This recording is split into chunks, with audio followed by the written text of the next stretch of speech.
Hello, everybody, and welcome back to another episode. My name is Dana Mantilia, and I will be your host. And our guest today is Pranisha Rama, and she's from far, far away right now. She's from South Africa. So, welcome. I'm so excited to talk to you, Pranisha. Why don't you tell us a little bit about you and what you do and all that kind of good stuff? Hi, Dana. Thank you so much for having me. Yes, as Dana has introduced me, I'm Pranisha Rama.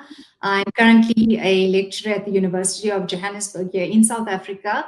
My focus is on like auditing, and part of that there is we look into IT, and yes, and that is where the interest in cybersecurity came.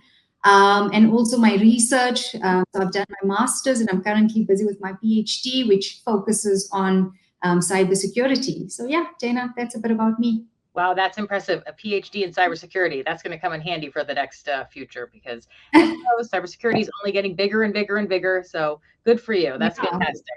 Well, we have a really good topic that you selected today. So I'm glad we're going to talk about this because this is definitely something that's going to be affecting more and more people every day. And it's cyber awareness, a perspective of higher education, security awareness training. So, our first question is going to be based on research and what you've seen, what are higher education students' attitudes towards cybersecurity? It's a good one.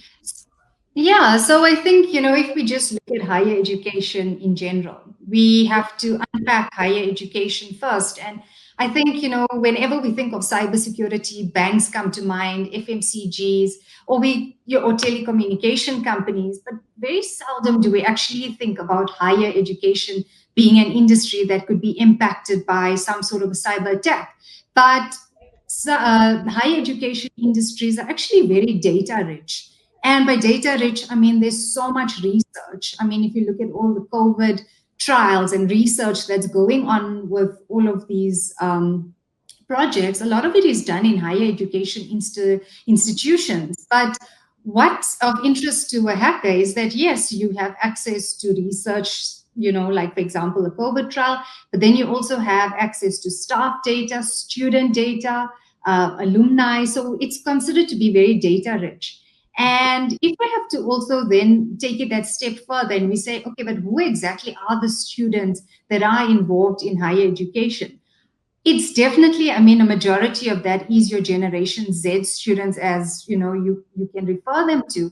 And to a hacker, firstly, you're dealing with, this very vulnerable users because your Generation Z, or I mean, even if you just look at research has proven that Generation Z are considered to be like very vulnerable when it comes to cybersecurity practices.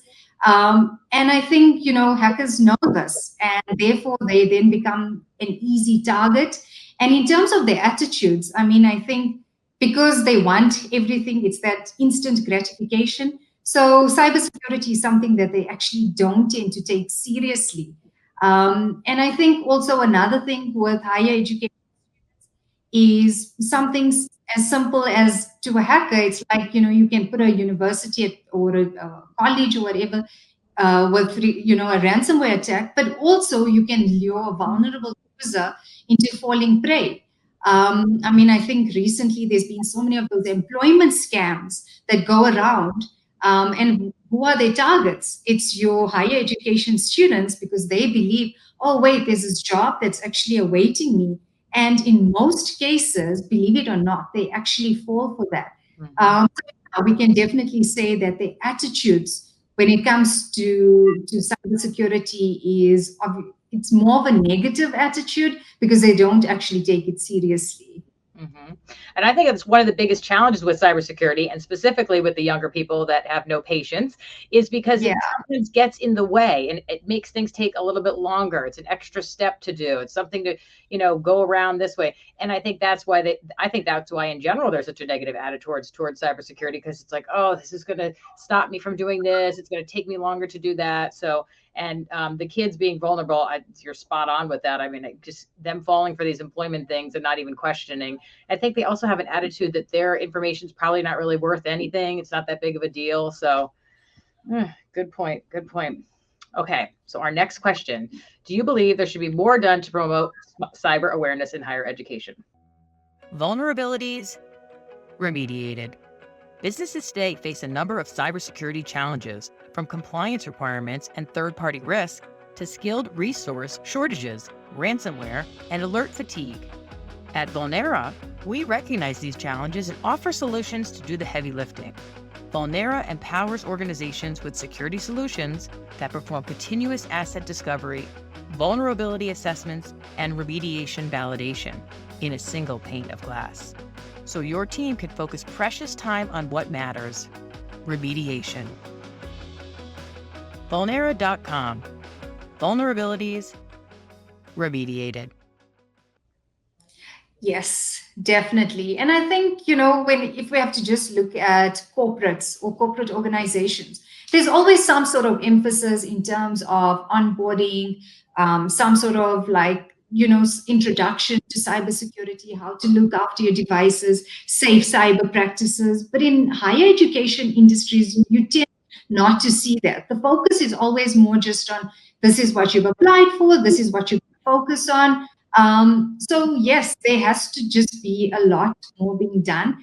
And I think if you just look at higher education again, that is where a lot of skill building needs to take place. I mean, I think we enter a higher education institution with some sort of a goal to obtain, skills or whatever it is. But something as simple as cybersecurity awareness is actually also considered to be a skill.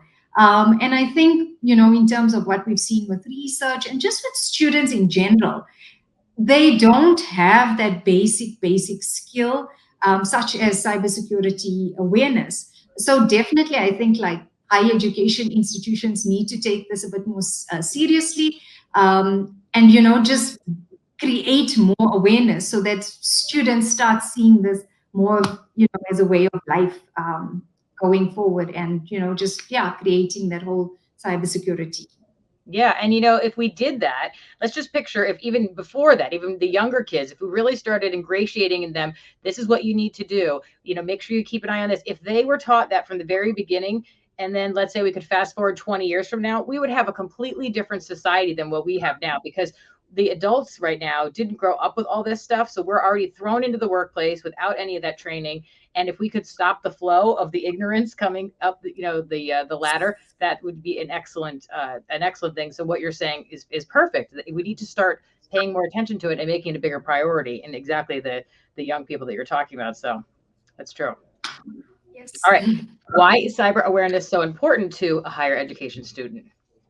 So yes, I mean, we spoke about it being important from a skill development point of view, but I think creating that skill and just, once they start becoming aware, it's not just creating a safer environment for the for a university or a college or just that higher education institution, but it's also creating a safe environment for that student. So even if they're using their Instagram or their Facebook, because I mean, your students or your Generation Z, which make up your biggest population in a higher education environment, they need to be aware of these things whilst using and browsing through, the internet in general.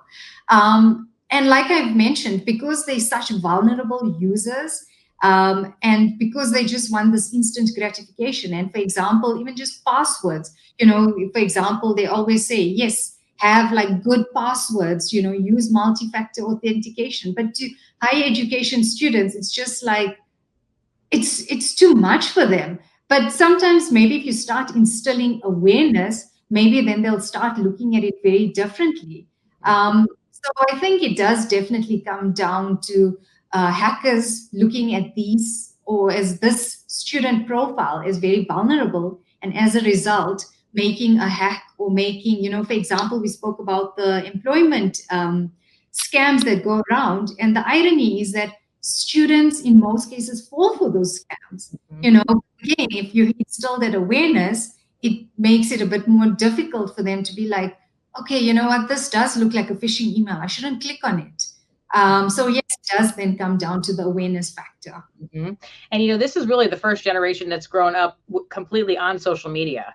Yes. They've had it since they were younger, and I think that they tend to overshare everything. They don't realize that there's vulnerabilities out there when you're oversharing all this personal information, and because they've just That's how they've grown up, that they let everybody know. That's how they communicate with their friends and their family. And they don't realize that there's malicious people out there that are grabbing all this great information and maybe just saving it for later on, when then they can use you as an identity theft situation, or then they can target scams directly, to you, because they know so much about you. So that's another thing too, is that they're more susceptible, is because they've just grown up with it.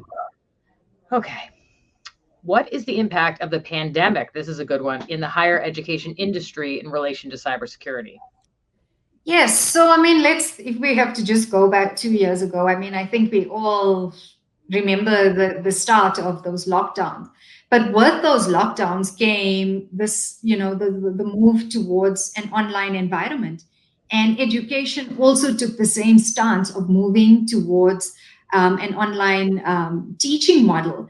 And what we see in higher education is that students use what they call learning management systems. So that's just a platform where all your educational material becomes available, where lectures and all of that takes place. And what happens is that, yes, students know how to use the portal, but also what they're there now, all of a sudden you're using your home network, so the Wi-Fi at home, and they just have no idea in terms of safe cybersecurity practices. And again, something that we see coming through in like countless research papers and that have been written, it states there that, like in terms of questioning, so whatever it is that's been distributed to students, it shows that students actually had no idea with regards to safe cybersecurity practices. And I mean, I think we've all seen it, but there was such an increase in cyber attacks during the pandemic. I mean, I think Zoom had a major cyber attack. There were a number of platforms and organizations that were actually impacted by cyber attacks. And a big portion of that, there was also higher education or even just education sector. And again, it was because hackers know that those are very vulnerable users and they're easy targets. So I think if we have to just look at the pandemic, that there was a perfect example again to say, hey, you know what? These students do not have basic cybersecurity awareness training. They were then just pushed onto an online system. But in order to mitigate that risk of hackers hacking into your system, or you just clicking on a phishing email, it does then come down to just basic cyber awareness training as an example. Mm-hmm. And that also affected a lot of the kids, the younger kids too. I mean, think about this. Here, all of a sudden, these young kids were getting, here's a laptop. We're going to now, communicate over, whatever learning management system that they're using. So that they didn't have any training. So none of these people have training. And there's a lot of skills in life that your parents teach your children. But the problem is if the parents don't have those skills either, then nobody's even aware of. So it's like the blind leading the blind here. So yes, yeah, that was it. And we all thought we were kind of an online society before the pandemic, but then that really made us all an online society, during the pandemic and even afterwards. I mean, the increase in Zoom, a lot of people had never done a Zoom meeting before, the pandemic, and trying to figure out how to work it, and then the Zoom bombing that was going on and all that craziness. So it definitely changed, and now we're used to communicating like this, right? How many people do we talk to nowadays that we may never ever meet? It's something we could never imagine 10 years ago. Exactly. Yeah, that's true.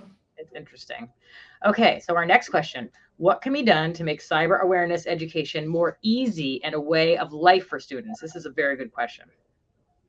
So I think the first thing is cybersecurity awareness should form part of either a curriculum or onboarding, but it should be, and I think also with cybersecurity awareness, we always see, or cybersecurity in general, we always see it as part of an IT-based degree. Or an IT, so an IT-based qualification, but we don't see it in like maybe, your medical degrees. And I mean, if we have to look at, I know here in South Africa, for example, a lot of the hospitals, and I think also in the United States, there were a lot of hospitals and that were targeted. But I mean, if we have to bring it back to higher education, I think every student, despite what it is that they're majoring in, whatever it is that they're studying towards, cybersecurity should become a fundamental core module or a core, onboarding course or something, just so that there's that awareness that's being created. Another thing is that as we've mentioned, Gen Z are the ones that are, your majority users. And they're the ones who have started, the concept of influencer. And I mean, I always look on Instagram or TikTok, and you always see like these interesting things that go viral. But like, how often do we see things like cybersecurity or cybersecurity awareness that goes viral? Like, you don't ever see people saying, "Oh, wait, this is how you create a smart password. This is why you need like a safe password." And I mean, I think in terms of making it easy, if we start seeing these, Gen Z people start seeing the importance of cyber awareness, they're the same ones that will probably want to put it on social media, start promoting safe cyber use. And I think a combination of, yes, it's part of my curriculum, it's part of my studies, together with something like, using social media, using platforms that students in general tend to use, and making, I think, cybersecurity more fashionable, making it more like, it shouldn't just be that thing that, oh, yeah, it's just, whatever. And I think once I even just went onto Instagram and I just like typed cybersecurity, there's not even that many searches, or there's not even that many pages or any of those things that you can follow, which again just, goes back to the point that cybersecurity, there has to be more done about it. And I think students are definitely the ones that can promote this. So, yeah, I think, like I said, definitely a combination of some sort of a module and some sort of social media usage will then give cybersecurity awareness just that momentum so that it's promoted on a larger scale.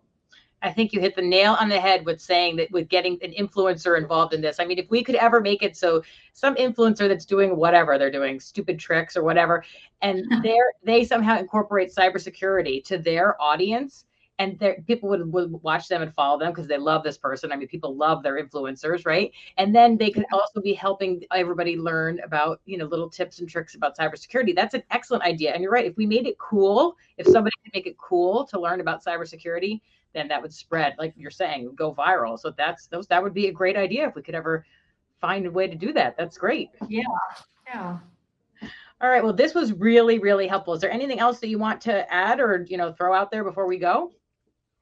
Yeah, no, I just think, firstly, thank you so much for this opportunity. And I think, as you've mentioned, if we can just start making cybersecurity a bit more, I suppose we want it to go viral so that we can spread that message. And, your students, your higher education students are the ones who worship the influencers. So let's see how we can influence this message of cybersecurity.